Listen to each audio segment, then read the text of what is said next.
হরে কৃষ্ণ বন্ধুরা, দেখো আজ সকালেই সবাই আমরা রেডি হয়ে গেছি, যাচ্ছি মন্দিরে। আজকে নৃসিংহ চতুর্দশী, নৃসিংহ ভগবানের আবির্ভাব তিথি। প্রথমেই তোমরা আমাদের শিলিগুড়ি ইস্কন মন্দিরের ভগবান দর্শন করে নাও। দেখো কত সুন্দর করে সাজিয়েছে, আজ খুব সুন্দর লাগছে আজ ভগবানকে। আমরা মন্দিরে এসেছি সকালে পুজো দেওয়ার জন্য।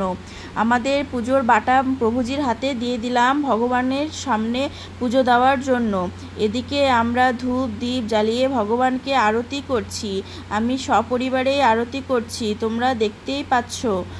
এখন আমরা নৃসিংহ ভগবানের নারকেলের ওপর কর্পূরের বাতি দিয়ে একটা আরতি করা হয়, যেটাকে নজরবাতি বলা হয়।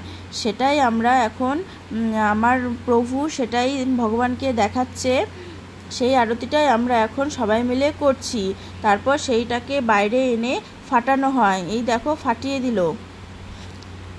দেখো আমার ছেলে কি সুন্দর ভগবানকে প্রণাম করে নিল। এবার আমরা বাইরে চলে আসলাম ভগবানের অষ্টোত্তর শতনাম বলার জন্য। সবাই আমরা একসাথে বসেছি ভগবানের অষ্টোত্তর শতনাম বলার জন্য। আমাদের বলা হয়ে গেছে। দেখো আমার থালা পুরো ভরে গেছে। এদিকে প্রভুজিরা কীর্তন করে নিচ্ছে।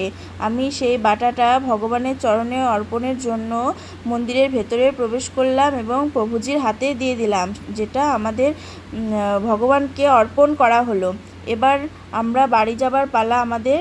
এখন আমরা বাড়ি যাচ্ছি, মন্দিরের দ্বার বন্ধ হয়ে গেছে। দেখো তোমরা দেখতেই পাচ্ছ ভগবান এখন শয়নে চলে গেছে। এবার আমরা বাড়িতে আসবো। হরে কৃষ্ণ।